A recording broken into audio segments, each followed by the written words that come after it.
What is going on, everyone, and welcome back to our fast move timing series. We're nearly done with the basics, and we only have one final fast move to talk about. 5-turn moves are the longest duration fast moves in the game. They take 2.5 seconds to complete, and are therefore the clunkiest moves in Pokemon Go. Optimal timing against 5-turn moves is beyond critical, as bad timing against them will hand over a massive advantage to your opponent. While 5-turn moves are among the rarest in the game, there are still some notable Pokemon that can take advantage of them. Before we can talk about how to time around 5-turn moves, we need to know who uses them. Let's check out all the common 5-turn move users in Pokemon Go. So, there's actually only a single 5-turn move that exists currently in Pokemon Go, and that's Incinerate.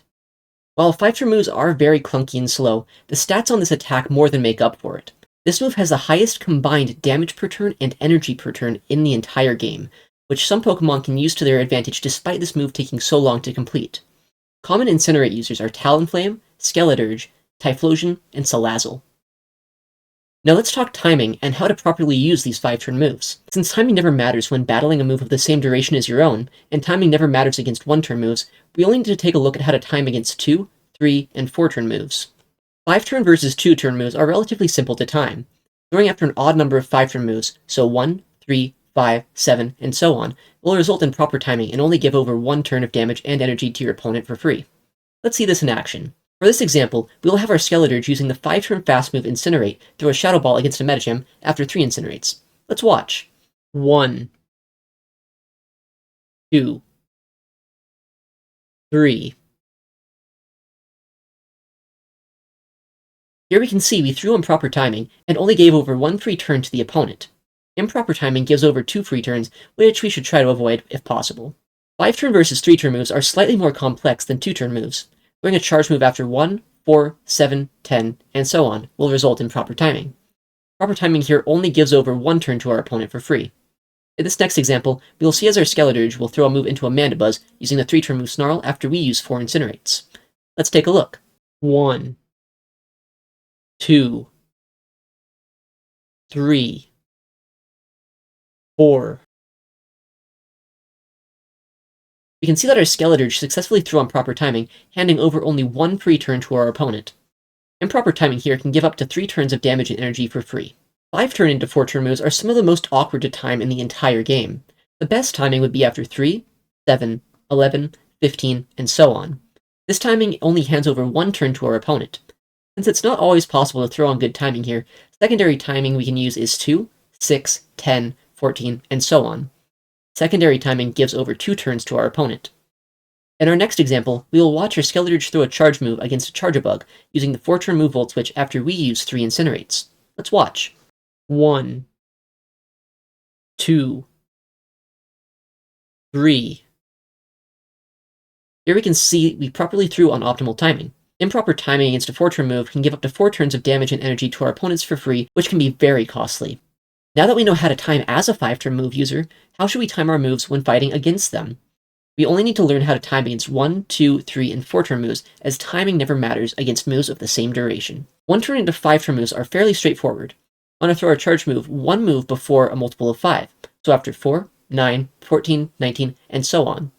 Proper timing gives over just 1 free turn to our opponents. In this next example, we will see as our Lickitung uses the fast move Lick, and it will throw a charge move after 14 licks into a Skeledirge. Let's watch how it looks in practice.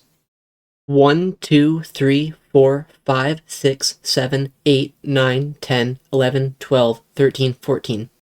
We can see that Lickitung properly threw on good timing, only giving up 1 turn to our opponent.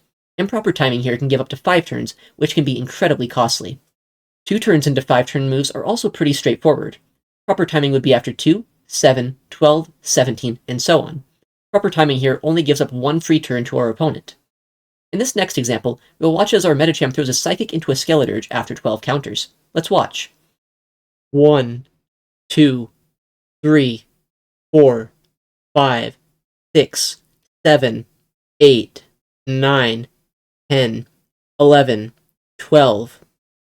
Here we can see our Medicham threw on correct timing, only giving up 1 turn to our opponent. Improper timing here can give up to 5 turns, which is extremely costly. Up next, we have 3-turn into 5-turn moves. The timing can be a bit tricky, but optimal timing would be after 3, 8, 13, 18, and so on. If optimal timing is not possible, secondary timing can be 1, 6, 11, 16, and so on. Secondary timing gives over 2 turns to our opponent. In this next example, we will watch as our Mandibuzz throws a move after 3 Snarls into a Skeleturge. Let's take a look. 1, 2, 3. We can see that we're able to throw on proper timing here, giving up only 1 free turn of damage and energy to our opponent. Improper timing can give up to 5 turns to our opponent for free, which we should try to avoid whenever possible. And finally, we have 4-turn moves into 5-turn moves. Proper timing here will be after 1, 6, 11, 16, and so on. Secondary timing is after 2, 7, 12, 17, and so on. Secondary timing here would give up 2 free turns to our opponent. In this last example, we will watch as our Charjabug throws a move into a Skeleturge after 6 fast moves. Let's take a look. 1, 2, 3, 4, 5, 6. We can see that Charjabug successfully threw on proper timing, handing over only 1 turn to the opponent. Improper timing here can give up to 5 turns to our opponent for free, which is a grave mistake and something we should try to avoid whenever possible. And there we have it! With 5-turn moves complete, I hope you'll now be able to know how to time against any fast move you run into in the Go Battle League. Unless they ever add 6-turn moves into Pokemon Go, these guides should be all that you need to master your timing. I'm making some more advanced guides for other mechanics in Pokemon Go as well, so if you want to learn more about Pokemon Go PvP, or see other Pokemon Go content in the future, make sure to subscribe.